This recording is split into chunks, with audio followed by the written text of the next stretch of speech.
I'm parting ways with you. I encountered a person named Natasha, and she embodies everything you lack. Exciting news. We're heading to the Maldives. Wishing you the best as you navigate the challenges with your grumpy mother." The words stared back at me from my phone screen, each one more chilling than the previous. I found myself in my mom's hospital room, where the soft beeping of machines intertwined with the gentle hum of the overhead lights. Her breathing was steady for now, her frail body finally at rest after yet another challenging day. Michael couldn't even muster the courtesy to make a phone call. Just a message, harsh and indifferent, as if the last 3 years of our marriage held no significance at all. Hi there. I'm Jennifer, 33 years old, and until this point, I believed I had my life pretty much sorted out. My father passed away during my 20s, leaving my mother, who I've been looking after since her illness began. Michael consistently expressed his discontent with this arrangement.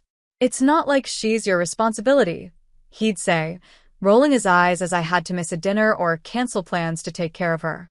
"It's time to shift your attention to us, leaving her behind." Looking back, it's really not shocking that he would take such an action. Michael had always been a bit self-centered, but I believed I could manage it. I believed I could assist him in becoming a better version of himself. I revisited the text and set my phone aside. It was pointless to linger on it at this moment. I had to concentrate on my mom. As I stepped out of the hospital late that night and made my way home, the heavy reality of Michael's betrayal started to settle in. I stepped through the threshold of the house we once called home, a place that now felt strangely foreign, and released a heavy sigh. As I casually tossed my bag onto the couch, something intriguing caught my attention. The diamond necklace my dad had given me rests precisely where I left it, right on my dresser. Or, at least, that's what I believed it to be, the necklace.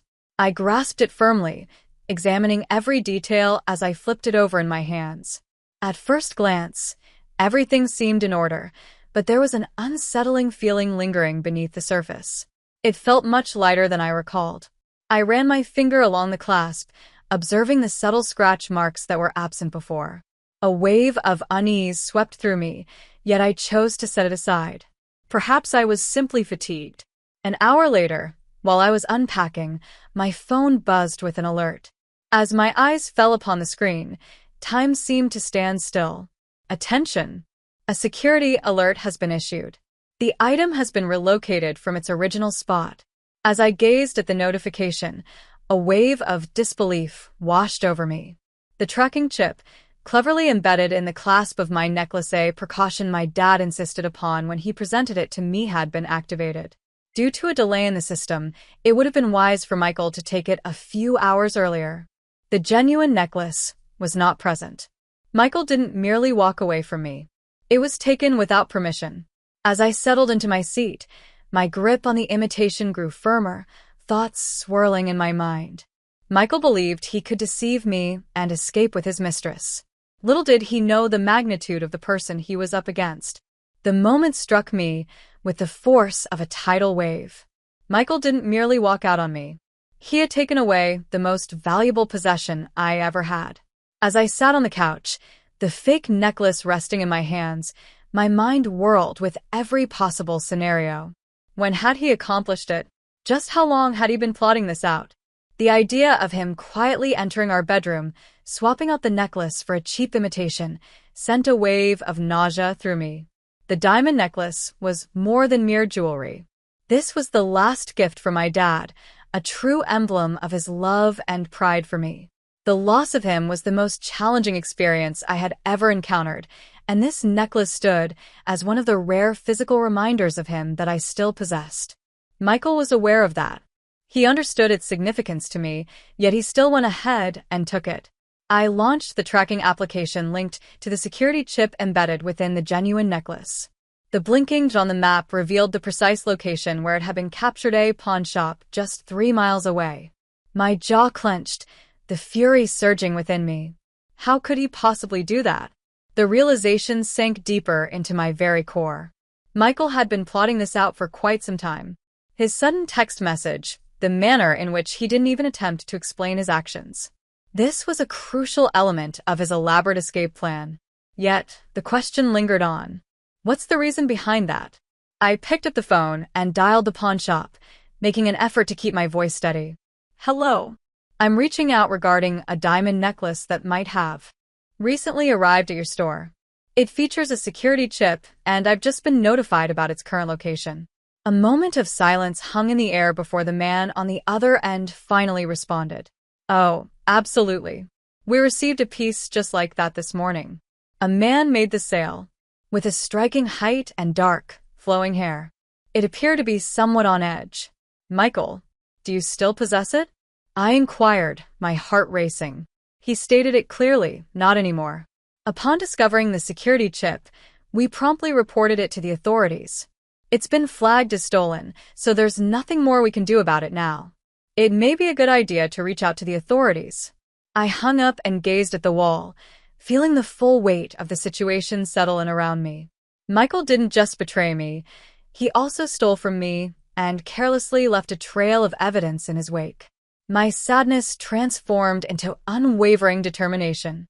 I won't allow him to escape from this situation.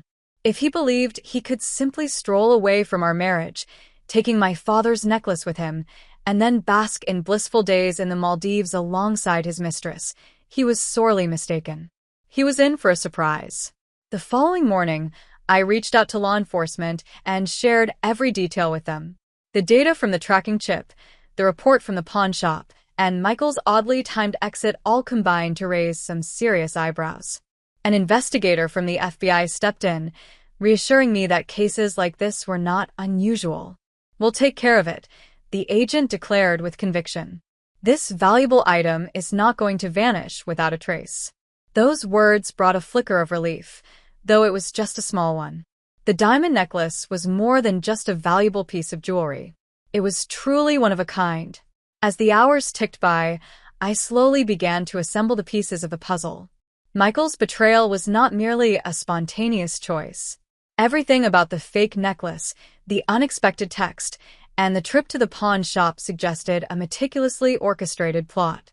As I navigated through his social media, I found myself caught in a routine, one that had formed over the years to keep tabs on his unpredictable actions. That's when I stumbled upon it. A snapshot was shared only a few hours ago. Michael found himself relaxing on a stunning white sand beach, sporting sunglasses and holding a refreshing cocktail. Sitting next to him, with a grin that could light up the room, was Natasha, as if she had just hit the jackpot. She embodied everything he insisted I lacked: youthful, carefree, and completely oblivious to the chaos he had created. The caption stated, "At last, living the dream. Welcome to the Maldives, where life unfolds in breathtaking beauty. Fresh starts." My stomach churned, but not from sorrow. Anger surged forth, intense and unyielding. He believed he was invincible. He believed I would remain here, shattered and helpless, as he indulged in his dreams. However, Michael's understanding of me was not as deep as he believed. Throughout the remainder of the day, I meticulously collected every fragment of evidence available to me. I've got bank statements, messages, and even receipts from the pawn shop that the investigator sent my way. Every document revealed a vivid portrayal of a man consumed by his desperation to flee from his failures, ready to turn against the very person who had stood by him through every misstep. As the sun dipped below the horizon, the investigator reached out with some intriguing news. We've followed the money he got from the pawn shop. It appears that he redirected the funds into an offshore account prior to his departure for the Maldives. We are currently working alongside local authorities to freeze the account and retrieve the necklace. A subtle smile crept at the edges of my lips. Little did Michael know, the elaborate fantasy he had crafted in his mind was on the verge of collapse. I powered down my computer and leaned back, cradling the imitation necklace in my hands. The anger that had consumed me earlier lingered, yet it was now softened by an additional emotion: unwavering resolve. Michael believed he had triumphed, yet this was merely the start of his journey. The following morning, I stepped into the investigator's office, carrying a folder brimming with documents. My hands quivered just a bit, yet I refused to allow my nerves to take control. This was more than merely a necklace. It was a quest for justice. Detective Chambers welcomed me with a strong handshake. "Jennifer, we appreciate you being here today. Now, let's take a closer look at all the items you've gathered." The evidence was laid out with meticulous care. Bank statements revealing questionable withdrawals, text messages that capture Michael's unpredictable actions, and the forwarded receipts from the pawn shop all paint a troubling picture. "This is everything I could find," I stated, my voice unwavering. "Not only did he take the necklace, but he's also been siphoning money from our joint account for months now." Chambers nodded, his keen gaze sweeping over the documents. "You've put in a tremendous amount of effort on our behalf. This provides us with a solid foundation to build upon." He focused intently on the tracking chip data I had shared previously. The moment the necklace crossed into customs in the Maldives, the chip's signal went silent. "We've already brought this item to the attention of the authorities, but it's a complicated situation.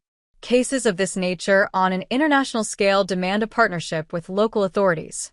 Listening to this should have left me feeling powerless, but surprisingly, it didn't. For the first time since Michael's betrayal, a sense of camaraderie washed over me, as if I finally had allies standing by my side. And so, the discussion turned to Michael's latest endeavors. Chambers accessed a file that displayed his financial activity. It's evident that he's been strategizing this for months. He parted with a necklace for some quick cash, yet the majority of his funds remain locked away in offshore accounts. A request has been made to freeze those accounts. If this gets the green light, it will surely be another nail in his coffin. I leaned back, absorbing all the information. "Could it be that he realizes you're onto him?" Chambers responded with a hint of skepticism. "Individuals like Michael often believe they are beyond reach. That arrogance plays right into our hands." As I stepped out of the office, a whirlwind of emotions surged within me. Relief washed over me, anger simmered beneath the surface, and a newfound clarity began to take shape. Despite the pain caused by Michael's actions, they ultimately opened my eyes to the reality of who he truly is. He was more than just a selfish man. He was a master of manipulation, believing he could easily take advantage of me. I had no intention of allowing that to happen.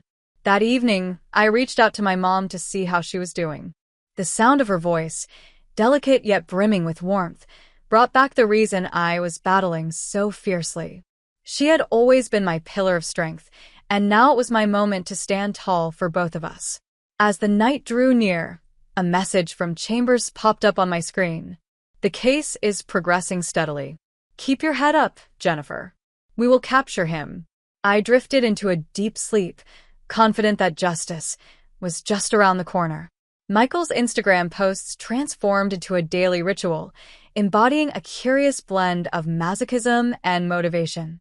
Each image served as a stark reminder of his betrayal, yet they ignited a fire within me, driving my resolve even further. One morning, I found myself scrolling through his latest post. A captivating selfie featuring him and Natasha relaxing by an infinity pool.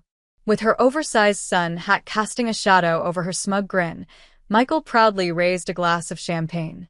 The caption stated, "Living life without limits. Welcome to the Maldives, a true paradise on earth. Relationship aspirations." I let out a scoff, shaking my head in disbelief. Relationship aspirations? More like goals of a criminal nature. Little did Michael know, the walls were slowly closing in around him. Earlier that morning, Detective Chambers provided me with an update. It has been confirmed that his offshore account was frozen just yesterday. He probably hasn't come to that realization just yet, but when the moment hits him, he'll be in a frenzy. That's when errors occur. Chambers was indeed correct. The following day, Michael shared a story showcasing an extravagant shopping spree at a high-end boutique. Natasha twirled gracefully in her stunning designer dress, captivating the camera's gaze as Michael enthusiastically declared, "Anything for my queen." However, the fractures were beginning to reveal themselves. It became apparent that his posts were appearing less often and were noticeably shorter, suggesting he might be too busy to create his typical captions. Later that week, a call came in from Chambers. "Jennifer, we've got some exciting news to share. The authorities in the Maldives have officially flagged Michael. An arrest warrant is set to be issued, following the charges that have been filed. The clock is ticking, and it's only a matter of time now. The moment those words reached my ears, a wave of satisfaction surged through me. Michael believed he was in control, confident that he had played his cards perfectly. Betray someone who had only ever been there for him? Or was she an accomplice in his plans, choosing to ignore the repercussions? The following day, I received yet another call from Chambers. His tone cut through the air, filled with a heightened sense of urgency. Attention, Jennifer. An arrest warrant has officially been issued. Local authorities are currently monitoring Michael's movements. Assuming everything proceeds as planned, they expect to have him in custody in just 48 hours. I hung up the phone, a small smile creeping across my face. Michael continued to enjoy his cocktails while capturing moments with his camera, completely unaware that his flawless existence was on the brink of collapse. Before long, he would find himself unable to run. What seemed like a dream existence in paradise would soon transform into the nightmare he had coming to him. Just 2 days later, the call I had been anticipating finally came in. "Jennifer, we've got him," Detective Chambers declared, a hint of quiet satisfaction lacing his voice. This morning, Michael was apprehended in the Maldives. Local authorities made their move and intercepted him right at his resort. The wave of relief washed over me so intensely that I had to take a seat. "So, what comes next?" I inquired, struggling to hold back the whirlwind of feelings coursing through me. Chambers explained that the Maldivian authorities are currently holding him while they await extradition. He is facing local charges for trying to transport a flagged item across borders. Natasha wasn't detained, but there was more to the story. He paused, uncertainty flickering in his eyes. But what exactly?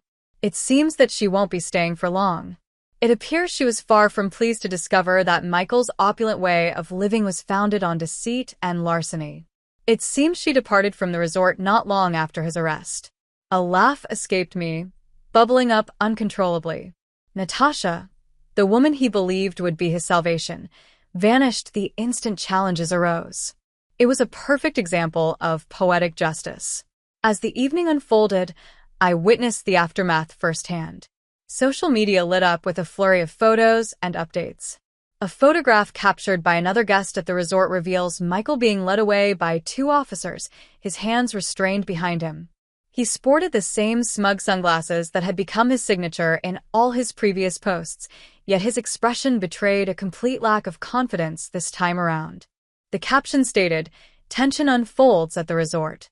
A man was taken into custody for theft. Guest paradise may not be suited for all." Controversy.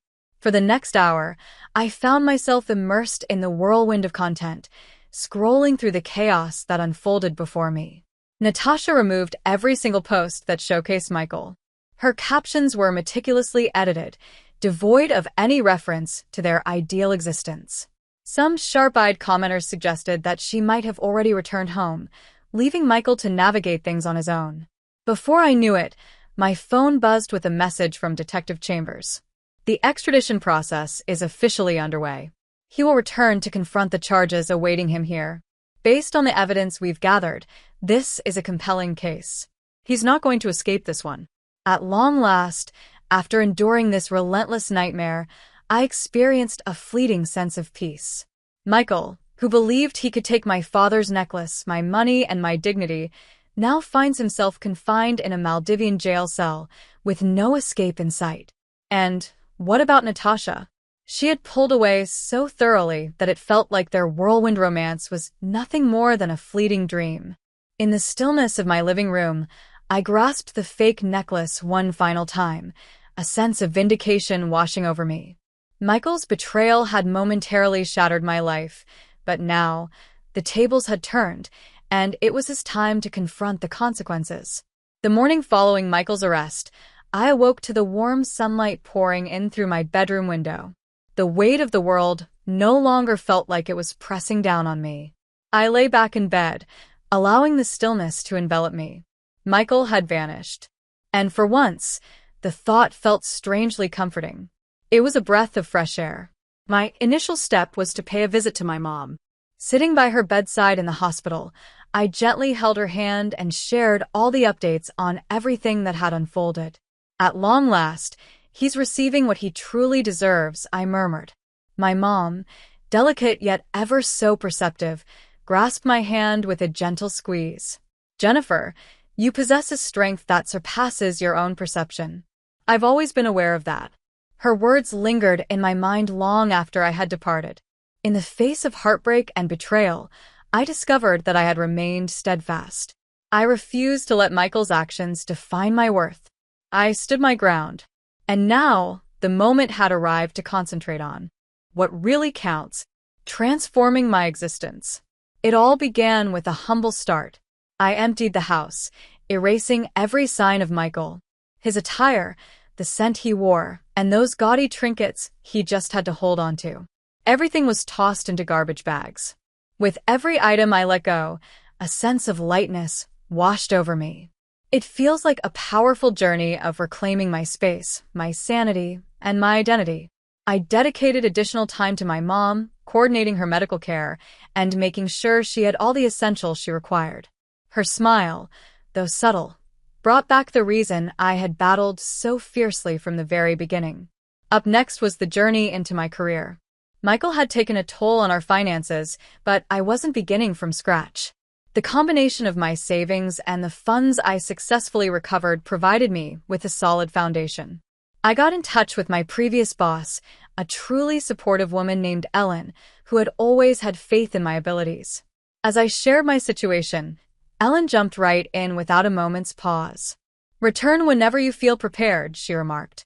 "It's been a while since we've had you with us, and we've truly felt your absence." Her words served as a vital lifeline. Just a few weeks later, I found myself back at work, immersing in projects that sparked my enthusiasm once again. The familiar routines provided a pathway to stability, yet this time, I established clear boundaries. Say goodbye to those late-night hours just to satisfy Michael. My time belonged to me, and I refused to part with it once more. I also re-established connections with friends I had lost touch with during my marriage.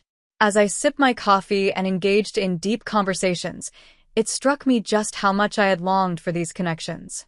They brought back memories of the person I once was before Michael, someone who was independent, driven, and brimming with life. Each evening, I dedicated time to journaling, contemplating my journey. Not every entry was filled with positivity. There were still instances of anger and sadness, yet they were genuine. Writing served as a powerful tool for me to navigate through all that I had faced, illuminating the inner strength I discovered along the way. One evening, while browsing through some old photographs, I stumbled upon a picture of my dad. With a wide grin aimed at the camera, the sunlight danced upon the necklace that now finds its home securely in my jewelry box. "I did it, Dad," I whispered, clutching the photo tightly. I refused to let him take the victory. The following day, I vowed to myself, it's time to move forward and leave the past behind. The chapter featuring Michael in my life has come to a close. At this moment, the spotlight shifted to me, my mom, and the bright future that lay before us. On a serene evening, I received the message. Initially, the number didn't ring a bell for me. The message stated, "Jennifer, this is Natasha. Hey there. I know I might not be the first person on your mind right now, but there's something important I need to share with you. Kindly give me a call." I gazed at the screen, my first response a swirling blend of frustration and astonishment. Natasha, the very woman who had assisted Michael in dismantling my existence, was now making contact? The audacity. I considered overlooking it, but my curiosity ultimately won out. Taking a moment to gather my thoughts, I pressed the digits on my phone. She responded in almost no time at all, her voice quivering with emotion. "Thank you for calling, Jennifer. I'm so sorry for everything," Natasha began, her words spilling out in a rush. I had no idea. Little did I realize just how far Michael's actions had reached. I held my response, allowing the silence to linger, creating a tension that was palpable in the air. "What is it that you desire, Natasha?" With a deep sigh, I caught a glimpse of what seemed to be true regret in her voice. "Upon meeting Michael, he shared that you were the one seeking the divorce, claiming you were controlling, that you placed your mother above him, and that you exhibited emotional coldness. I tightened my jaw, feeling that all too familiar anger rising within me. So, you actually believed him? She admitted that she did. Initially. However, in recent weeks, I've begun to observe some inconsistencies. He deceived you on multiple fronts. Jennifer, his finances, the reasons for his departure, and even the story behind that necklace. Upon discovering it was stolen, my perception of him changed entirely. After a brief silence, she continued, I walked away the moment he was taken into custody. I returned home, and ever since, I've been piecing everything together. I believe it's important for you to be informed. I released a harsh chuckle. So, what are you looking for from me? Forgiveness? Compassion? No, Natasha responded swiftly. I really don't deserve that. I would like to take a moment to express my sincere apologies. And let me clarify that. Michael didn't only cause you pain. He caused me pain in ways I only recognized when it was already too late. He possesses the skills of a master manipulator. Her words lingered in the atmosphere, and for a brief moment, I contemplated their significance. Trust was elusive, not entirely present, yet I could clearly observe the fissures in her confidence. Michael had taken advantage of her, just as he had done with me. I acknowledged the apology, I said at last, my tone sharp yet polite. However, this remains unchanged. It's time to let go of Michael, and I encourage you to do the same. Natasha exhaled unsteadily. I will indeed. We appreciate your attention. Thank you for tuning in. As the call concluded, I found myself enveloped in silence, fixated on my phone. A part of me experienced a sense of validation. Michael's web of lies had finally unraveled, ensnaring him in every conceivable manner. However, I had no intention of lingering on Natasha's words or her feelings of regret. This had transcended beyond her and Michael. This journey was all about taking back control of my life. I rose from my seat and set my phone aside, channeling my energy into the future I was creating. Michael's betrayal had once consumed me, but now it was merely a chapter one had already closed. On a crisp Tuesday morning, the call came in. Detective Chambers' voice resonated with a hint of satisfaction. Jennifer, I have some exciting news to share with you, he announced. The necklace has been successfully recovered and is on its way back to you. Expect it to be back in your hands by the end of the week. In that instant, words escaped me. A wave of relief surged through me, intertwined with a deep sense of closure. Thank you for your support. At last, I succeeded, my voice unwavering yet brimming with feeling. This carries a significance beyond your understanding. Chambers went on to say, there's even more. Michael's trial date is officially on the calendar, and with the weight of the charges and the evidence piling up against him, it seems almost inevitable that he'll be looking at a lengthy prison sentence. Justice is coming soon. Hearing those words was like the last piece of a puzzle clicking into position. Michael, the one who had attempted to bring me down, was about to confront the repercussions of his choices. After I hung up, I found myself immersed in a moment of quiet reflection.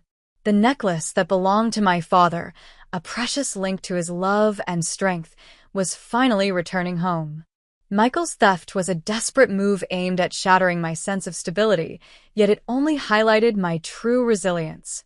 As I gazed out the window, a wave of pride washed over me. After enduring betrayal, I rose to the challenge and came out even stronger. On the day the necklace arrived, I made my way to the investigator's office to pick it up. As I held it in my hands, a profound sense of tranquility washed over me.